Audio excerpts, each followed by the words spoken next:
पुरुषार्थ के, स्वार्थ के, परमार्थ के सारथी बन ले जहां, सिर किसन भारत पार्थ के। हर दिशा में शब्द गूंजन, साच सार्थक सर्वथा। हर दिशा में शब्द गूंजन।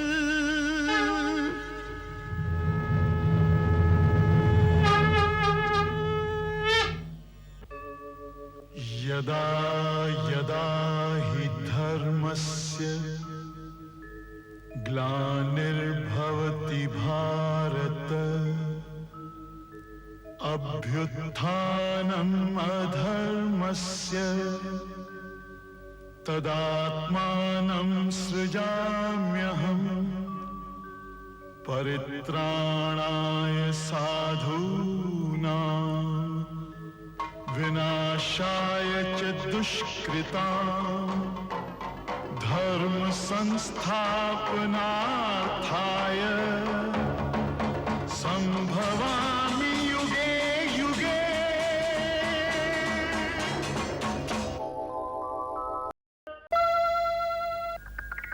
भीष्म के लाख समझौला के बाद भी शांतनु अपना हिया के घाव पर लागल घाव के न झेल पौलन। रानी सत्यवती से जन्मल दोनों बेटा चित्रांगद और विचित्र वीर के भीष्म के सौंप के चल बसलन।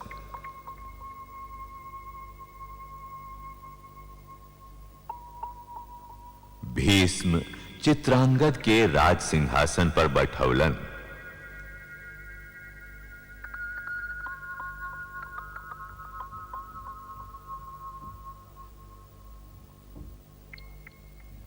बाकी वो बहुत दिन ले राज ना कर पौलन और अपने नाव के एगो गंधर्व के हाथ से मारल गईलन।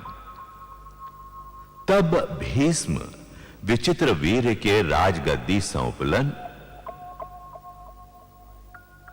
विचित्र वीर के सिंहासन संभारे के खुशी में बड़का समारोह भइल।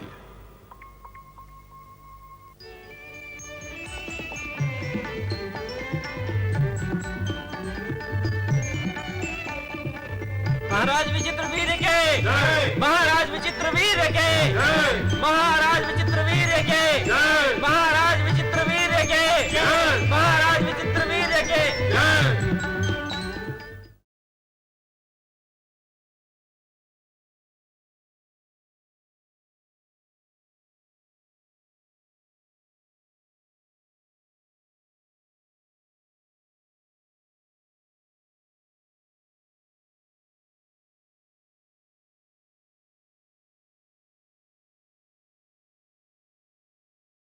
प्रणाम माई। जियत रह बेटा। रवा हमरा के बोलौली? हाँ भीष्म, हम तोहरा से एगो आवश्यक बात करे चाहत हई। ऐसन कौन बात है जवन रउआ के इतना चिंतित कर देलस माई? बैठा।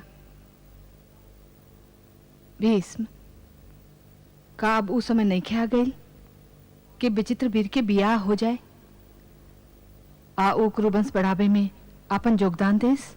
हमहू ये बात करे रवा भी आवे वाला रही माई। तू का कहे चाहता रहा? सुन लिया कि काशी नरेश अपन तीनों बेटी अंबा, अंबिका और अंबालिका के स्वयंवर रचावे जाता रे। तब विचित्र वीर के ओहिजा ले जा। ले तो जाए माई, बाकी न्योता आवे तब तो। न्योता अवश्य आई। तो ठीक बा, हम राह देखा थे। जो सही न्योता आई हम विचित्र वीर के लेके काशी चल जाए। काशी नरेश महाराज के जय। काशी नरेश महाराज के जय। काशी नरेश महाराज के जय। काशी नरेश महाराज के जय। काशी नरेश महाराज के जय।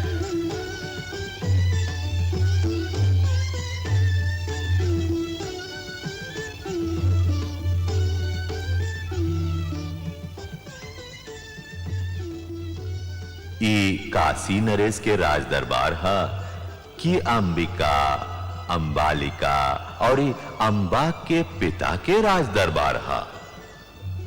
चाहे ई कहीं के भीष्म के मौत के जन्म भूमि हा।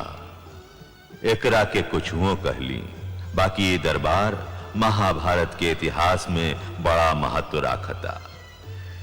इतिहास के झुटपुटाहट में जन्म लेवे वाला परंपरा के आज मुआवे के तैयारी हो रहल बा।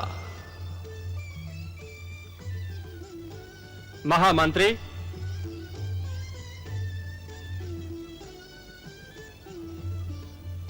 आज्ञा महाराज। महामंत्री, भारत के सब राजा और ये राजकुमार के यह तीनों राजकुमारी के स्वयंवर खातिर न्योता दिहल जाए। जय आज्ञा महाराज। बाकी हमारी इच्छा बा कि हस्तिनापुर के न्योता ना भेजल जाए। महाराज के जय हो। बाकी कौन हो संकोच महामंत्री? संकोच नहीं महाराज, राजनीति हम नहीं चाहत कि गंगा पूत भीष्म के बाण के आन्ही काशी तक आवे। यही से बात रखे के साहस करत है महाराज कि काशी और हस्तिनापुर के पुरान नाता पर पानी ढार दिहल जाओ, जैसे काशी कुमारी सुनंदा चक्रवर्ती महाराज भरत के पटरानी बनल रही, वही तरह ए स्वयंवर में हस्तिनापुर नरेश के न्योतल उचित हुई महाराज। नातन के भी एक उम्र होला महामंत्री। एक न एक दिन हर नाता के मरे पड़ेला। अरे रवा जौना नाता के बात करत हई ऊ तो हस्तिनापुर के राज दरबार में वही दिन मुंह गईल रहे जौना दिन महाराज शांतनु देवव्रत से हमरा बहिन के रिश्ता के हंसी उड़ौले रहन। तबे से अपमान के ऊ सांप हमरा छाती की खून पियत आ रहल बा। और आज एह अपमान के उत्तर के दिन आ गई महामंत्री। हस्तिनापुर वालन के कदापि न्योता ना दिहल जाए, ई हमारा आज्ञा हो। महामंत्री भैला के नाते ये हमार कर्तव्य बा महाराज कि हम एक बार से फेरू प्रार्थना करी कि हस्तिनापुर से बैर मोल लिहल सिंह के चेतावनी दिहल होई महाराज। उनकर अपमान हमनी खातिर हानिकारक होई।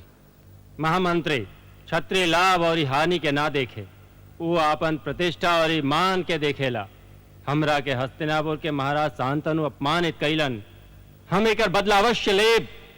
बाकी नीति तो यह कहता महाराज कि बदला भी हो जाए और हानि भी ना होके। ऊ कैसे? महाराज स्वयंवर के बरमाला तो राजकुमारी लोग के ही हाथ में रही। यदि वो बरमाला विचित्र वीर के गला में ना डालल जाए तो हमार बदला अपने आप चुक जाई। वो लोग रवा बहन का अस्वीकार कैलस हमने विचित्र वीर के, और ये अपमान भरल दरबार में हुई महाराज। ना महामंत्री, हम आपन और अपना बहन के अपमान करे वाला के आपन अतिथि ना बना सके। सोच ली महाराज, वैसे भी अपमान के बदला अपमान से चुकावे के नीति ना है, मित्रता से चुकावे में ही राजनीति है। ई राउर नीति होई। बाकी हमरा दृष्टि में अपमान के बदला अपमान है। ऐसे फेरा देश देत हैं कि हस्तिनापुर वालन के कदापि न्योता ना जाई। जय आज्ञा महाराज। घोर अपमान की बात है, ये अनर्थ हस्तिनापुर के लिए तो अपमान के बात कहना बहुत मुश्किल बात है। अब का होई? अब तो गुरुदेव कुछ कर सकेलन बस। हाँ, हमरा विचार में तो गुरुदेव से ही बात कर ठीक बने। हाँ एकदम। ला गुरुदेव आ रहा। गुरुदेव प्रणाम। प्रणाम। कवन गुप्त समस्या बा जे रवा लोग ए तरह से आपस में कानाफूसी करत हैं? ये तो घोर अपमान हो गुरुदेव, घोर अपमान। के कर? हस्तिनापुर के गुरुदेव। हस्तिनापुर नरेश के हमने सबके अपमान है गुरुदेव। का भइल? के अपमान कैलस? काशी नरेश अपना तीनों राजकुमारियन के स्वयंवर रचावत आ रहे और वो हस्तिनापुर नरेश के न्योता तक ना देले। ई तो घोर अपमान है गुरुदेव। ई तो सचमुच घोर अपमान के बात है। का महाराज कुमार भीष्म के एह बात के ज्ञान बा? हमनी के पता नहीं के। ई कुरुवंश के घोर अपमान है और ये हम कुरुवंश के अपमान कबो सहन न कर सकी। का भइल भीष्म? बड़ा क्रोध में बाड़ा। गुस्सा होके के बातें हम आई। काशी नरेश अपन तीनों राजकुमारन के स्वयंवर करतारन। ई त नीके ह। काशी राज से त हमनी के पुरान संबंध है। महाराज भरत के रानी सुनंदा भी त काशी राज के ही रही। अब ओसहु समय आ गइल बा के ए ब्याह से हमनी के बंसावली में योगदान मिले। काशी के तीनों राजकुमारी अंबा, अंबिका और अंबालिका हमरा ध्यान में रही। तब फिर रुकावट का बा? काशी नरेश अपन इतिहास के उपन्ना भूला गए जब उनका राजवंश हमरा मित्रता पर गर्व के गुमान करत रहे, और ये आज उनका साहस हो गल कि अपन राजकुमारन के सोमर करस और ये में हस्तिनापुर के न्योता भी ना भेजले। ना न्योता भेजले त ना सही। गंगापुर का भारतवर्ष में उहे 3 राजकुमारी बाड़ी? हाँ माई, यदि आज हमें अपमान के माहौर पी गई तो सगरे भारतवर्षी सोच ली कि हस्तिनापुर के खड़ के पानी उतर गई बा। राजनीति कहा था कि तीनों राजकुमारन के हस्तिनापुर लावल जाए और इस सगरे भारतवर्षी जान ले कि विचित्र वीर चक्रवर्ती धर्मध्वज रक्षक दुष्यंत पुत्र महाराज भरत के उत्तराधिकारी हवन। तो तू का कल चाहता रहा? हम स्वयंवर अवश्य जाइब और ये तीनों राजकुमारन के लेके ही लौटब। अब तू जा ही रहल बाड़ा तो हमारा आशीर्वाद संगे ले ले जा।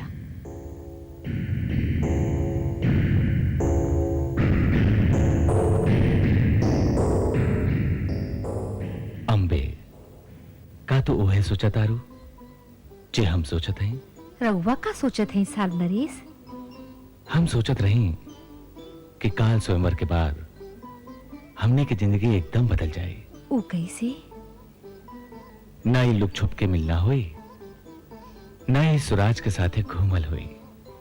बाकी एकरा बदले एगो अथाह प्रेम के सागर भी था उमड़ाई, जब हर तरह के प्रेम गंगाजल लेखा पवित्र होई, रात दिन प्रेमे प्रेम होई, एगो न रुके वाली नदी के लेखा। और सुहाग रात के बेला में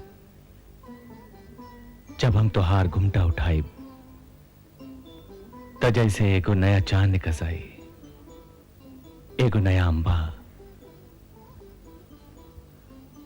अतना कोमल, अतना सुंदर, तू हमरा बाही में रहबो और हमने दोनों सड़क के गुमान करब जा। और ही ओहे जा हम अपना उजर भविष्य के सपना देखे में लाग जाइब जा। ऐसन सपना जे दो प्रेमियन के धरती से आकाश तक ले जाला। काशी राज दरबार में सगरे भारतवर्ष के राजा, महाराजा, राजकुमार और योद्धा अंबा, अंबालिका और अंबिका के हिया जीते खातिर आयल बाड़न। राजकुमारी अंबा, अंबालिका और अंबिका पधार रहल बानी।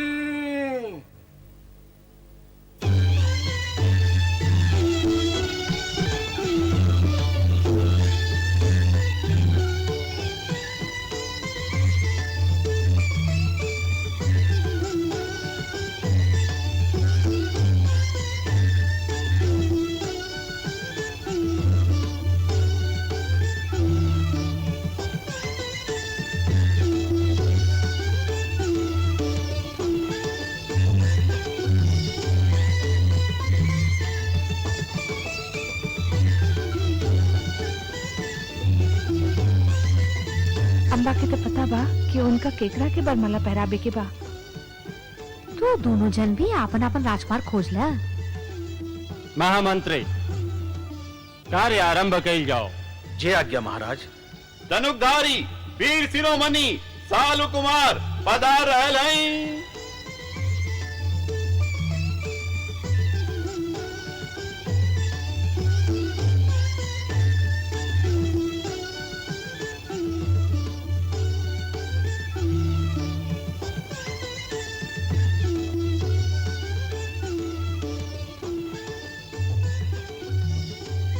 विराजी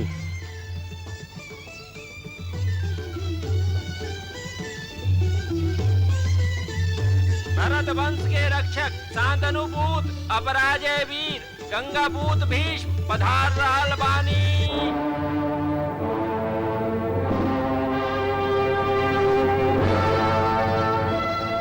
बुझाता जो भीष्म प्रतिज्ञा राजकुमारियन के सुंदरता के सागर में डूब गए। बुढ़ौती में अपना के युवा सिद्ध करे के जतन का है।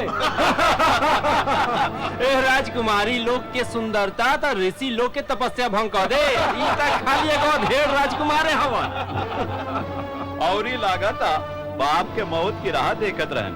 रानी सत्यवती आप चूरी तुल्ली और ये आपन प्रतिज्ञा। प्रतिज्ञा शीशे के रहल हो। सावधान, ई सभा खाली अतिथियन खातिर हो। जाना था ऐसे हम इस सभागृह में राउर अतिथियन के जीव काट के राउर अपमान करल नहीं की चाहत। इस स्वयंवर में हम हस्तिनापुर नरेश महाराज विचित्र वीर के प्रतिनिधि होके आए हैं। काशी के राजकुमारी सदियन से कुरुवंश में ब्याह के जात रहल है, आज ये होई। हम ए तीनों राजकुमारियन के अपन छोट भाई विचित्र वीर के रानी बनावे के खातिर ले जा रहल हैं। राजकुमारियन के स्वयंवर रचा के रुआ हस्तिनापुर के जे अपमान कैले रही, हम ओकरा खातिर रुआ के क्षमा करत हैं। बाकी राजकुमारिन के आपन वर चुने का अधिकार बा भीष्म। एह राजकुमारियन के ई अधिकार नहीं के शाल्वराज, और यदि बा तो हमरा सिवाय और केहू इस स्वयंवर सभा में बैठे योग नहीं खे। भीष्म, अपना जबान पर रास कसा। हम खाली घोड़न के लगाम कसीले। और शाल्वराज तू यदि हमरा से जिंदगी दान में पाके न जियत रहता तो भरल सभा में एक तरह हमार बात काटे के जबर दंड देती तो राके। हमें भरल दरबार में घोषणा करत है कि हम राजकुमारियन के लेवे आयल है और ये ले जा रहल है।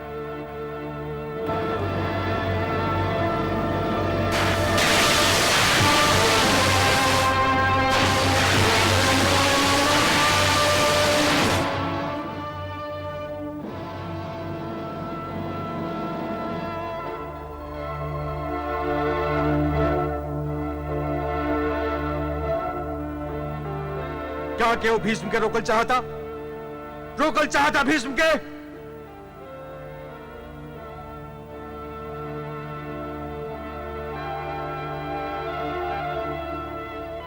राजकुमारियन के जाय की आज्ञा दे ही काशी नरेश।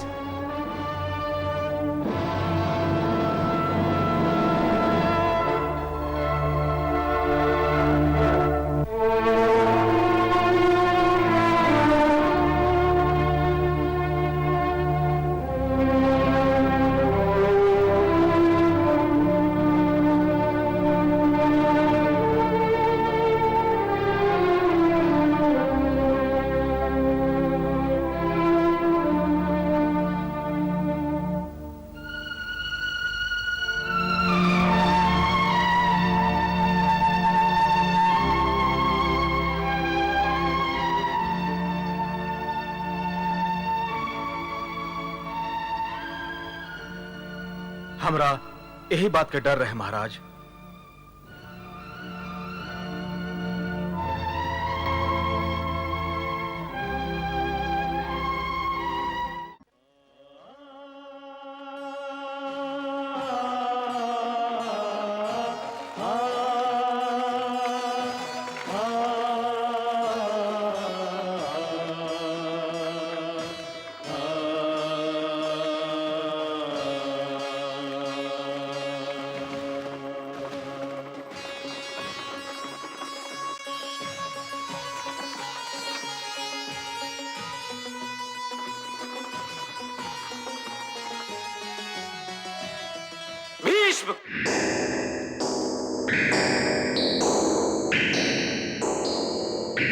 सारथी, रथ घुमाओ।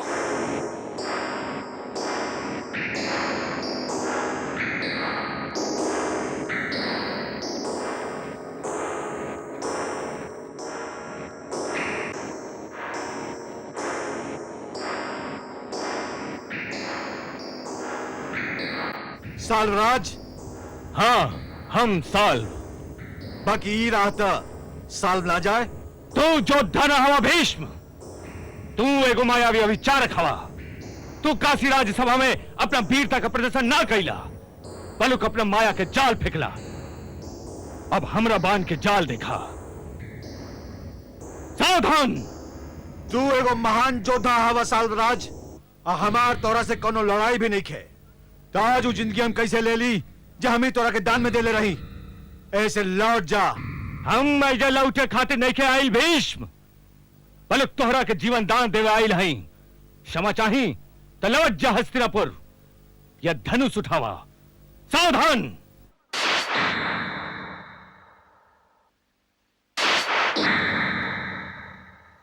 ए गांव खातिर हम तोरा के क्षमा करते हैं साल्वराज। अब आइयो समय बा, लौट जा। हम ऐजा लौटे खातिर नहीं के आइल भीष्म।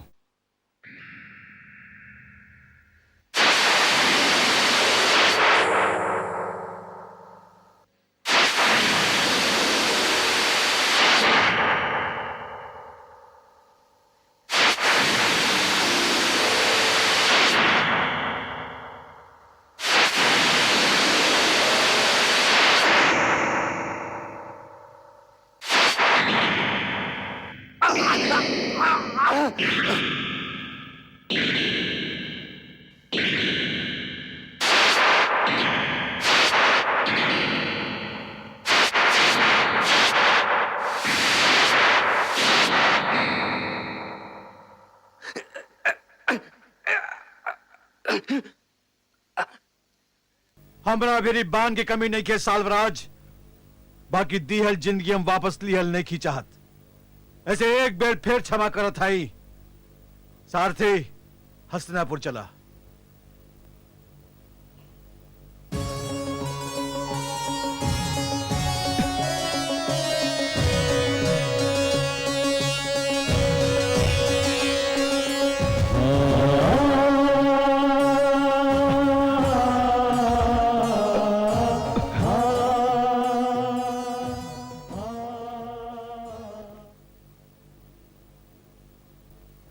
बड़का कुंवर जी लवट अइले राजमाता।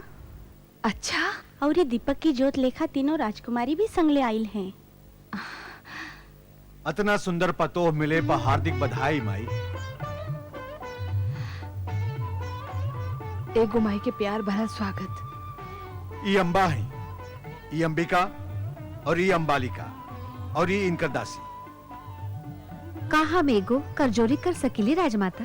खाली माई का अम्बा, बाकी हमार बेनती ता राजमाता से बा।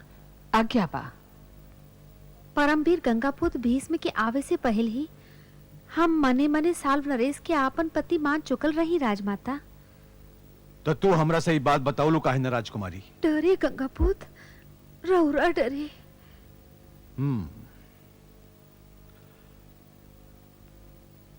तब तक विचित्र वीर के बिया अंबा से ना हो सके माई।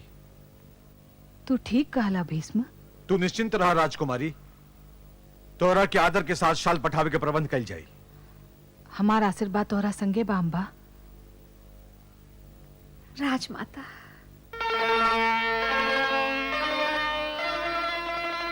मान सहित अम्बा चलली, भरी ही हर्ष हुलास, सपन संजोवले नयन में, प्रिय दर्शन के आस। ये जीवन भी गंगा पूत के ही दियल है और अब अंबा के भी दे दिहलन। अंबे हम अपना पहला बेटा के नाव देव बढ़ते राखब। अवश्य आरपूत।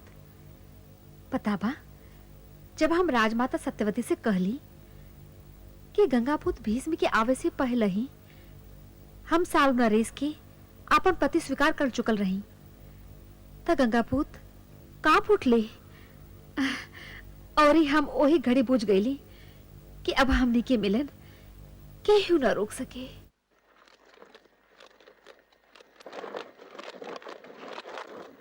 राजकुमारी जी, अब रवा सालों के सीमा में प्रवेश करे जात हई।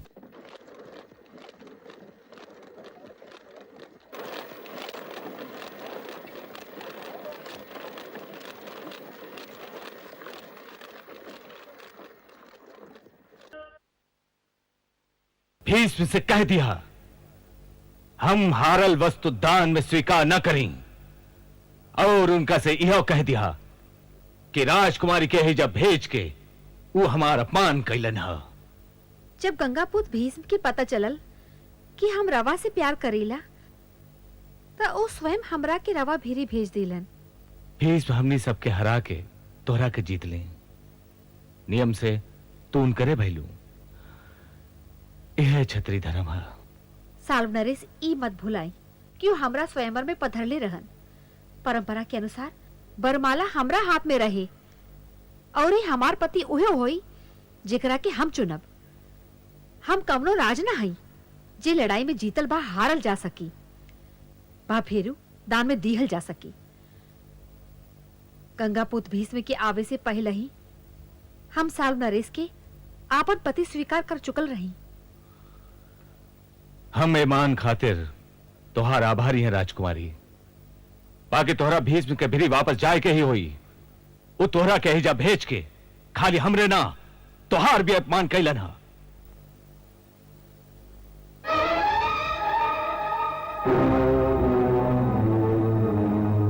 राजकुमारी के अंदर आवे देहल जाए।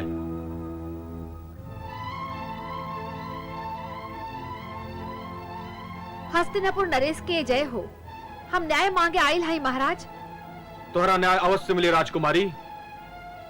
महाराज, गंगापुत भीष्म त सगरी राजा, महाराजा और ई राजकुमारन के हरा के हमरा के जीत लिहलन। बाकी हम साव नरेश की पहले ही आपन पति स्वीकार कर चुकल रही। ऐसे रवा आगे के अनुसार हमरा के साव नरेश भीरी भेज दिहल गई। बाकी साव नरेश दान में मिलल अंबा की स्वीकार करे से साफ नकार दिहलन। हस्तिनापुर के सेना राजकुमारी के अपमान के बदला लेवे खातिर जल्दी साल के ओर पयान करी। बाकी साल नरेश का कइले बाड़न महाराज, जे हस्तिनापुर की सेना ओने पयान करी। हम अपमानित भइल हई गंगापुत भीष्म के कारण। ई रवा का कहती राजकुमारी, भाई भीष्म तक केहू के अपमान कर ही ना सकस। हम केहू और के बारे में बात नहीं की करत महाराज, हम अपना बारे में बात करत हई। अपमान हमार भइल बा, ऐसे हम ही बता सकत हई कि हमार अपमान के कइले बा। हमार अपमान कइलन गंगापुत भीष्म। ना वो हमरा के साल नरेश भीरी भेजतन और ही ना हमार अपना बड़ा अपमान होइत। ऐसे गंगापुत भीष्म के आदेश देही कि वो आपन क्षत्रिय धर्म के पालन करस, हमरा के अपना पत्नी रूप में स्वीकार करस। महाराज के जय हो। बाकी हम प्रतिज्ञाबद्ध बानी महाराज, हम तब ब्याह करिए ना सकी। ब्याह ना कर सकी त काशी से एजा ले आली काहे? हम तक काशी दरबार में ही घोषणा कर देले रही कि हम खाली हस्तिनापुर के प्रतिनिधित्व करत हई। हमार हरण ऐसा समय में कइल गइल महाराज, जब हमरा हाथ में परमाला रहे। हमार दोनों बहन रवा के स्वीकार कइली, बाकी हम रवा के स्वीकार नहीं करत। अब हम ओहे माला गंगापुत भीष्म के गला में डाले चाहत हई। ई संभव नहीं खे देवी। काहे संभव नहीं खे? काहे कि हम ब्रह्मचारी रहे के प्रण ले हई। घवाहिल नागिन, घवाहिल शेरनी, अपमानित नारी से डरे सीखा गंगापुत। तू बचन से बधाइल हवा, ऐसे हमरा अपमान के घाव पर मान के फाहा ना लगा सका। आज यही कुरुराज दरबार में हस्तिनापुर नरेश की साखी मान के हम हूँ प्रतिज्ञाबद्ध होत हई। गंगापुत भीष्म, हम तोहरा के अपना अपमान खातिर कबो क्षमा न करब, चाहे एकरा खातिर जन्म पर जन्म काहे ना लेबे पड़े। तोहरा मृत्यु के कारण बन के हम अपना यह अपमान के बदला अवश्य लेब।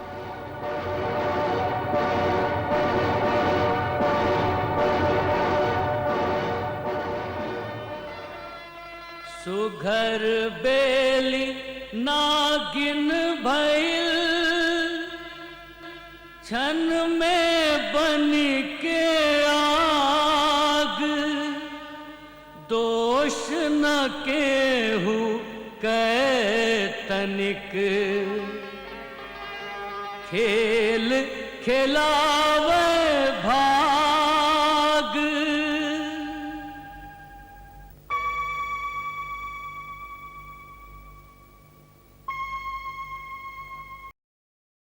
काशी राजकन्या अंबा बदला के खोज में चल देहली और यो बदला अवश्य ली है।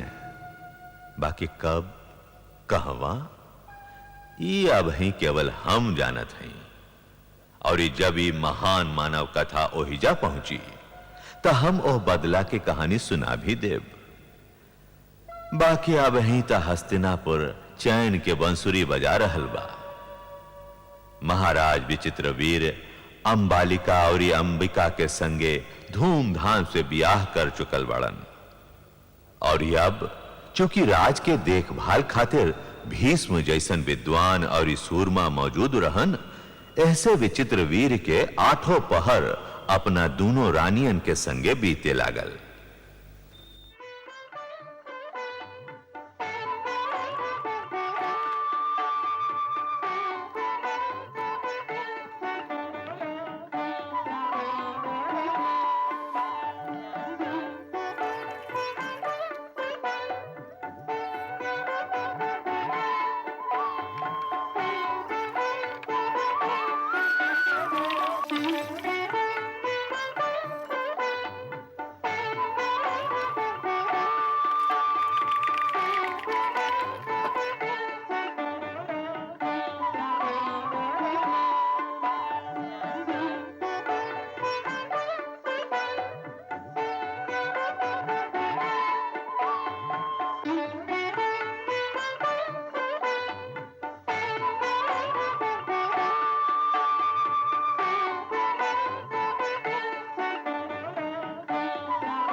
नाथ नाथ नाथ नाथ का भइल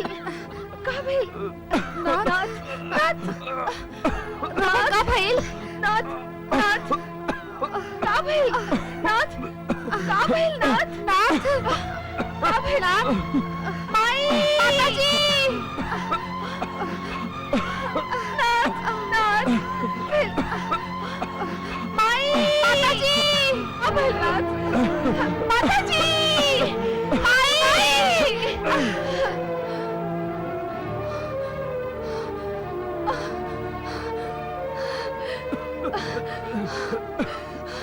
बेटा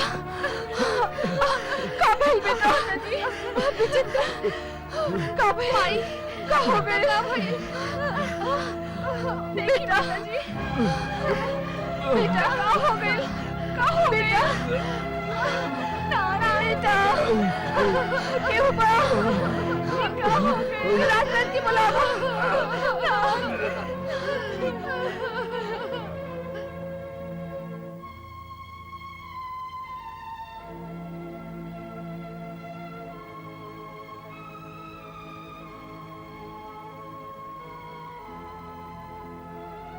का भइल महाराज के?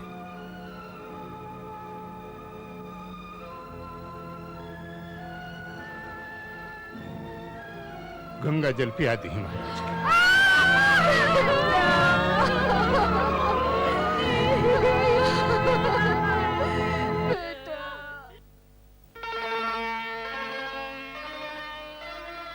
अस्त भइल असमय कहाँ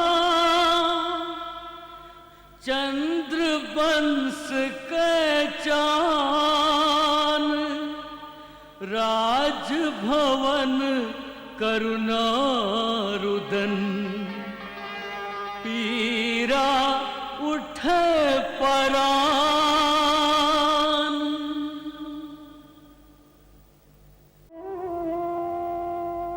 माई अपना के रवा संहारी माई। बहुत जतन करत हई बेटा, बाकी आज सत्यवती अपना जिंदगी के कठोर सांच के सोचा अकेल और बेबस ठाड़ा है। सांच का वो बेबस ना करे माई। करेला बेटा, बड़ा बेबस करेला। तू बड़ सपना नईखा देख लेनू, ऐसे हमार व्यवस्था ना देख सकेला। हम चाहले रही कि हमार बेटा हस्तिनापुर के राजगद्दी पर बैठे, बाकी हम तोहरा स्थान से तोहरा के हटा देली। परिणाम हस्तिनापुर के राज सिंहासन आज हमरा ओरी ताक रहल बा और कह रहल बा, सत्यवती हमरा के हमार राजा द। हम ओ राज सिंहासन के राजा कहवा से दी? ना चित्रांगद हवे, ना विचित्र वीर्य, और ना उनकर कौनो संतान। हम सत्यवती अपने सोझा झूठा पड़ गई लीनू। घटना और दुर्घटना के भीरी कौनो इच्छा शक्ति ना होखे माई। यदि रवा उ ना भी चाहती, जे रवा चाहली तब वो ये होइत। काल कौनो और रास्ता निकाल लेहित। आदमी भाग के लेखा पढ़े ना जाने माई। ऐसे उ कबो सुख के आगा बेबस हो जाला, कबो दुख के आगा। बाकी हम हस्तिनापुर के राज सिंहासन से का कहीं? हस्तिनापुर के राज सिंहासन से कहीं कि वो अपन प्रश्न लेके समय के भेरी जाए, काहे कि सब प्रश्न के उत्तर खाली समय के लगे होला। बाकी तू भी तो कुरुवंश और कुरु सिंहासन के सेवा सुरक्षा खातिर वचनबद्ध बाड़ा बेटा। अवश्य माई। तब फिर अपना वचन के पालन करा बेटा। का कोनो शत्रु हस्तिनापुर पर आक्रमण करे वाला हा माई? हाँ, सांच तो यह हा भीष्म कि शत्रु आक्रमण कर चुकल बा। वो के है माई? तो हर प्रतिज्ञा माई। तू कुरुवंश के सेवा और सुरक्षा के वचन देले रहलनु स्वर्गीय पिता महाराज के। तो ओह वचन के पालन खातिर कुरुवंश की आवश्यकता हुई। जब कुरुवंशे ना रही तो सेवा के कर करबा, रक्षा के कर करबा। चित्रांगद और विचित्रवीर की मृत्यु के बाद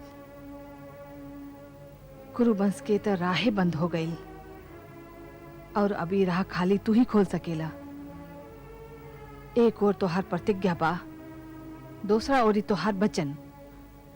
निर्णय तोहरा करे के बा। हम ना समझ ली माई। परंपरा के अनुसार आज तो हर ई कर्तव्य बा कि अंबिका और अंबालिका से ब्याह करके कुरुवंश के बेल के आगे बढ़ावा। और तो हर माई बहला के नाते अब ये हमार आदेश भी बा। राउर आज्ञा के पालन कैल हमार धर्म बा माई। बाकी प्रतिज्ञाबद्ध भइला के नाते हम बेबस हैं। सूरज शीतल हो भले, झरे चनरमा आग, माता कई सोना सके,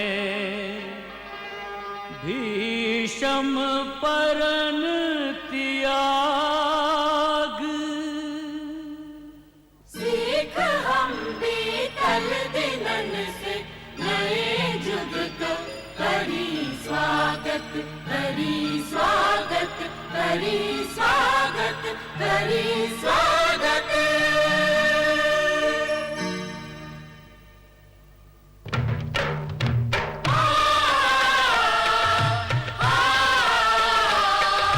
भारत कहो कहानी सदियन से भी पुरानी, हो ई ज्ञान गंगा ऋषियन को अमर वाणी, ई विश्व भारती हो